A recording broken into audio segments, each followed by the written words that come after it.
Bonjour à tous et merci pour l'invitation et pour ce beau programme. Effectivement, moi, quand on dit imaginaire, d'emblée, je pense à la fiction. Alors, Jérôme Fourquet a déjà mentionné quelques noms, quelques livres, quelques films, les ch'tis en particulier. Et moi, c'est vrai nos imaginaires sont indissociables de la fiction qui les façonne. Et je crois très profondément au rôle majeur, notamment de la fiction par les livres, mais aussi par les films, par les séries télé, dans la façon dont on va concevoir le monde et dont un certain nombre d'idées préconçues peuvent soit être validées, soit être contredites par ce que la fiction nous révèle. Et alors j'ai de la chance, les calendriers sont têtus et l'actualité de ces dernières semaines me donne quand même de beaux objets pour illustrer ce que j'essaie de vous dire. Il y a une dizaine de jours à peine, on a appris la mort de Robert Redford et on a beaucoup parlé d'un film en particulier très célèbre. Robert Redford jouait ce film, c'est Les Hommes du Président. Vous connaissez tous son histoire, le scandale de Watergate, l'enquête du Washington Post, la démission du président américain Richard Nixon et surtout un film sur le journalisme d'investigation, ce que ça permet dans une société démocratique, le courage et la persévérance de ceux qui le pratiquent et puis une meilleure connaissance des rouages de ces métiers-là et de leurs incidences, de la façon dont ils peuvent aussi changer l'histoire, vraiment. Et je trouve qu'aujourd'hui, avec il ne s'agit évidemment pas de parler de ça cet après-midi, mais le verdict dans le procès de Nicolas Sarkozy qui est tombé hier, et la charge très forte qui a pu être faite par un certain nombre de médias ou de commentateurs à l'égard du journalisme d'investigation, se dire que les films peuvent aussi jouer une espèce de rôle de contre-pouvoir pour incarner un petit peu différemment ce que sont ces métiers-là, ça me semble extrêmement sain. Et ça ne veut pas dire qu'ils ont la vérité absolue, mais ça veut dire qu'ils façonnent une autre réalité. Moi, parmi les nombreuses enquêtes de la Fondation Jean Jaurès que j'ai pu lire, il y a celle sur la fatigue informationnelle que je trouve les plus éclairantes peut-être sur le temps qu'on vit en ce moment. Et c'est vrai que face à cette fatigue informationnelle, face au refus de plus en plus récurrent d'un certain nombre de concitoyens à s'informer, des raisons légitimes que l'on conçoit parfaitement, eh bien, se dire qu'on peut aussi trouver dans la fiction une autre source de rapport au réel et une autre façon de mieux comprendre le monde, ça je trouve que c'est hyper intéressant. Et donc si j'en viens, moi il y a une anecdote, quand je travaillais à une époque au ministère de l'Enseignement supérieur et de la Recherche, la ministre pour laquelle je travaillais, nous disait qu'elle était chercheuse au départ et que pour elle, le personnage d'Abby dans la série NCIS, je ne sais pas si vous connaissez cette série, Abby c'était une scientifique, en plus un peu sympa, un peu rigolote, avait fait selon elle des choses infiniment plus vertueuses et impactantes en termes de nombre sur la vocation chez les jeunes filles, de vocation carrière scientifique chez les jeunes filles, que tous les plans de communication institutionnels essayant de susciter ces vocations réalisées parce qu'il y a toute une génération de jeunes filles qui, entre leurs 12 et leurs 18 ans, ont regardé NCIS et ont découvert ce personnage-là de façon scientifique, ont eu envie de s'embarquer dans ces carrières-là. Et ça m'a marqué. Et effectivement, nous-mêmes, on essayait de faire des grands plans de communication institutionnelle sur les femmes en sciences, regardez, c'est merveilleux, mais ça n'avait jamais le même impact, le même pouvoir de persuasion que ne peut l'avoir un personnage dans lequel vous vous retrouvez sur votre ordinateur ou dans votre télévision. Pour en venir au sujet qui nous intéresse un peu plus, c'est savoir tous les sujets politiques, c'est vrai qu'il y a pléthore de séries, de films politiques, alors avec des effets un petit peu ambivalents sur nos imaginaires et ce qui crée à l'égard du politique. Il y a évidemment une série que vous connaissez tous, peut-être, si vous ne la connaissez pas, vous avez énormément de chance, ça veut dire que vous pouvez encore la découvrir et la regarder, c'est Baron Noir d'Éric Benzekri, alors qui est une série qui est finalement assez critique à l'égard du monde politique et en particulier du Parti Socialiste, et qui a des liens extrêmement ambivalents avec la politique, dans la mesure où, et je relisais en préparant l'intervention, une tribune qui avait été écrite dans le Monde par un cadre du Parti Socialiste à l'époque, en 2020, quelques semaines avant la sortie de la dernière saison. Et il disait, on le regarde à la fois comme un miroir grossissant de nos imperfections, mais aussi en quelque sorte comme une espèce de boule de cristal de la façon dont le parti pourrait évoluer. Et il avait,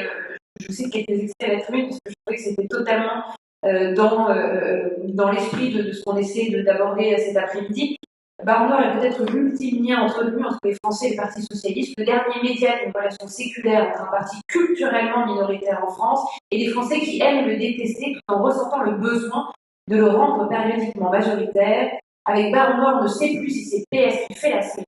série qui fait le PS. Dans tous les cas, c'est la matérialisation de l'entrée du PS dans le patrimoine culturel et historique de tous les Français. Il finissait avec ces mots durs mais beaux. Tel un poète, Éric Bensekri dit remarquablement l'absence. Il illustre le passage du PS de l'histoire à la mémoire, rendant explicite la nudité des rois sans combat. J'aimais bien cette façon dont il abordait la dialectique. C'est un peu dur pour le Parti socialiste, hein.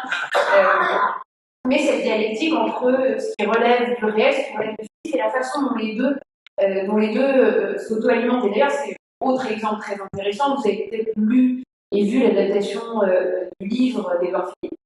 Dans l'ombre, qui en a fait une série qui a été diffusée sur France Télévisions l'année dernière et qui met précisément en scène un candidat de droite à l'élection présidentielle, position dans laquelle lui-même se retrouve et en essayant de réhabiliter un certain nombre de personnages de la vie politique, parfois un peu décriés, notamment l'apparatchik, qui est incarné par Swan Arnaud, qui est un formidable acteur, et on montre aussi toute la complexité, l'ambiguïté aussi de ces ressorts dans le monde politique et comment est-ce qu'on peut les incarner dans la fiction. Alors heureusement, il n'y a pas que des images sombres et obscures.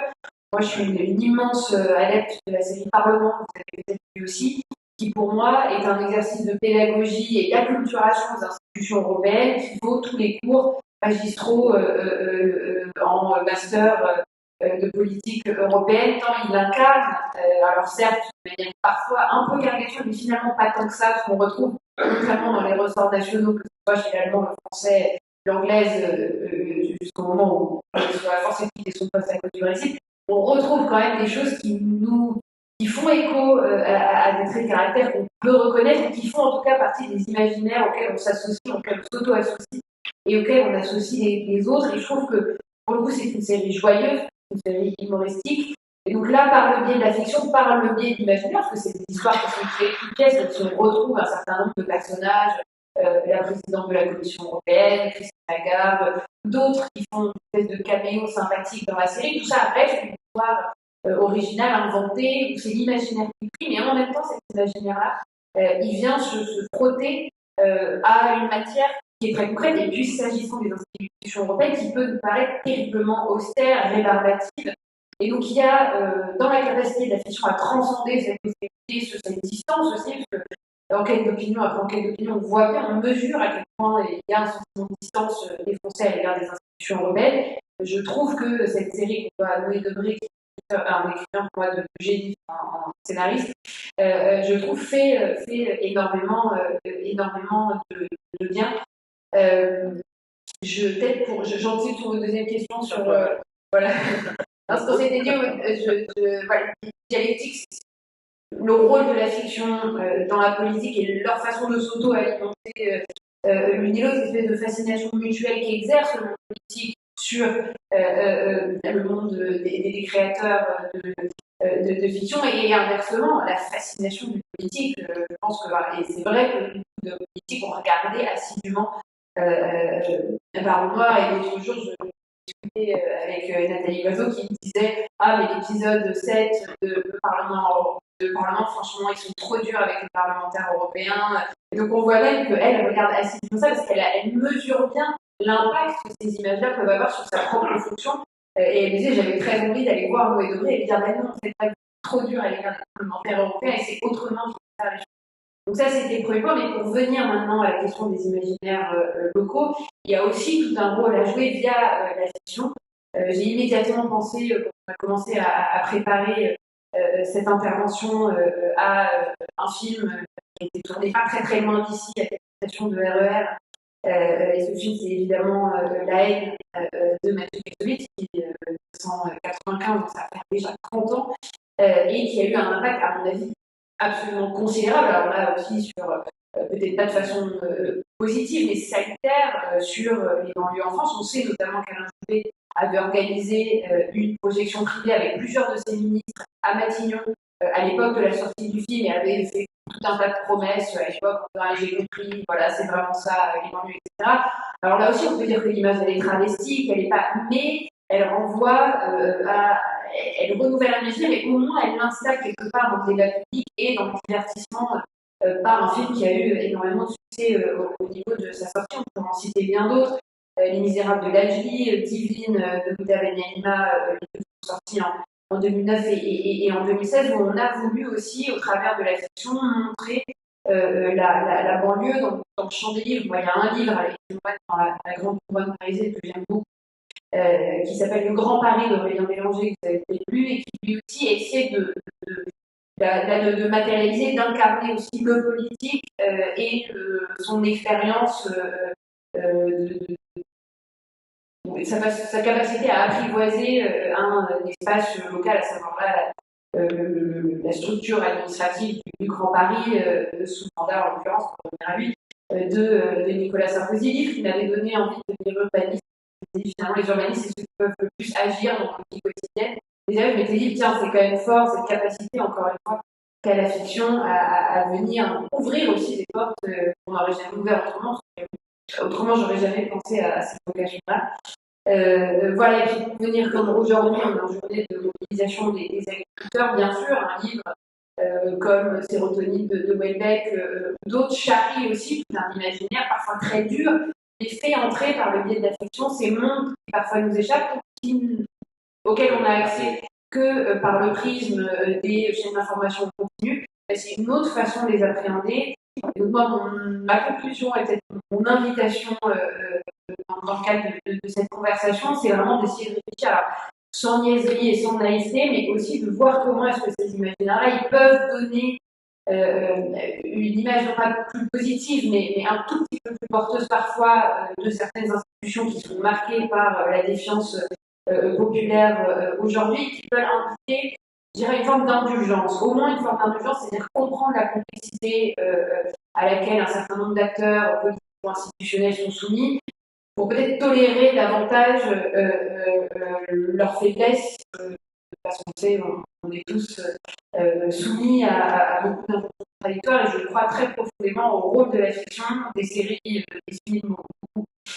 ou de la littérature pour venir un petit peu changer ces imaginaires-là. Et je crois qu'à quelques mois maintenant d'une élection présidentielle importante, il y aura un rôle clé à jouer, en plus bien sûr des médias et de tous les intermédiaires autres de ce côté-là.